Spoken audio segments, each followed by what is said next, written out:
Assalamualaikum. Apa khabar murid-murid?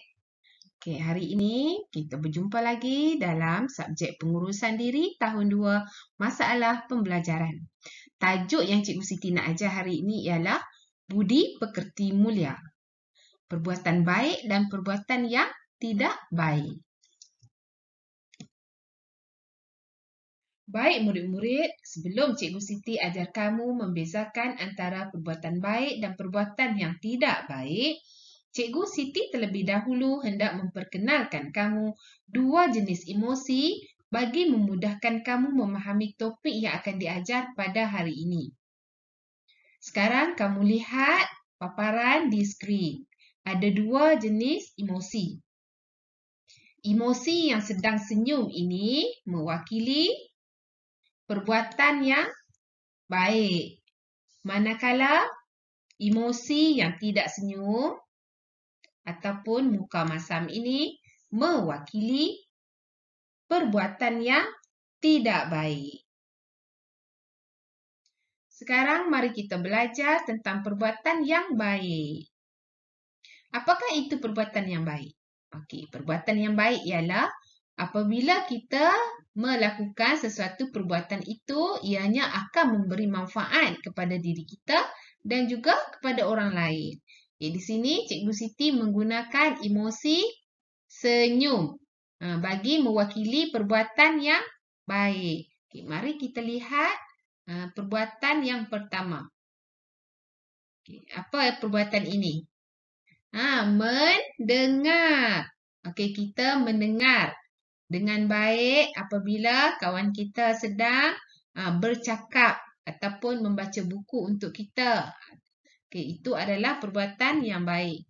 Okay, seterusnya, membaca buku. Okey, amalan membaca buku ini amalan yang mulia.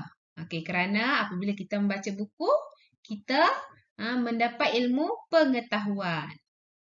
Okay, seterusnya, gambar yang ketiga adalah mengangkat tangan. Okey, ini adalah perbuatan yang baik. Okey, apabila kita nak angkat tangan? Okey, kita angkat tangan apabila kita hendak bertanya soalan kepada cikgu ataupun untuk menjawab soalan. Seterusnya, berkongsi. Okey, di sini seorang budak berkongsi buah apel. Okey, apa lagi yang kita boleh berkongsi? Kita boleh berkongsi makanan. Okey, ataupun kalau kawan kita terlupa bawa kotak pensel, kita juga boleh berkongsi alat tulis seperti pensel, pemadam, pembaris. Gambar seterusnya, seorang murid ataupun seorang budak sedang buang sampah. Okey, kalau sampah, kita nak buang di mana? Kita buang ke dalam tong sampah. Okey, ini adalah perbuatan yang baik. Okey, baik murid-murid, sekarang kita perhatikan emosi seterusnya. Okey, emosi ini mewakili perbuatan yang tidak baik. Okey, ini emosi apa? Emosi sedih. Okay, mari kita lihat perbuatan yang tidak baik. Perbuatan yang tidak baik yang pertama ialah menolak kawan. Okay, kita tidak boleh tolak kawan kita. Apabila kita bergaduh ke, kita bergurau ke, kita tidak boleh menolak kawan. Kerana apa? Kalau kita menolak kawan, ia boleh mendatangkan bahaya dan juga boleh mencederakan kawan kita. Seterusnya, lari masuk ke dalam rumah apabila ada orang hendak ajak kita bermain. Okey, boleh ke macam tu? Tak boleh. Ini adalah perbuatan yang tidak baik. Okey, ini contoh dia macam kita. Ini kawan kita. Okey, kita berlari masuk ke rumah ketika kawan kita ajak kita bermain. Okey, ini perbuatan yang tidak baik. Seterusnya, kita tidak memperdulikan apa orang cakap kepada kita. Okay, contoh dia, ini siapa? Mungkin boleh jadi ini abang kita, pak makcik kita, ayah kita sedang beri nasihat kepada kita. Tapi kita tidak mendengar. Kita tidak peduli. Ini adalah perbuatan yang tidak baik. Indahnya akhlak itu apabila kita belajar tentang akibat daripada sesuatu perlakuan yang kita lakukan.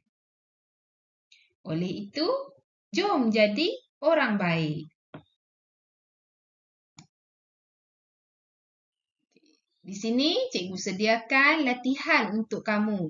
Latihan ini terdapat dalam modul pengurusan diri. Apa yang perlu kamu lakukan? Cikgu minta kamu lukis emosi yang sesuai berdasarkan gambar di bawah. Kita dah belajar kan?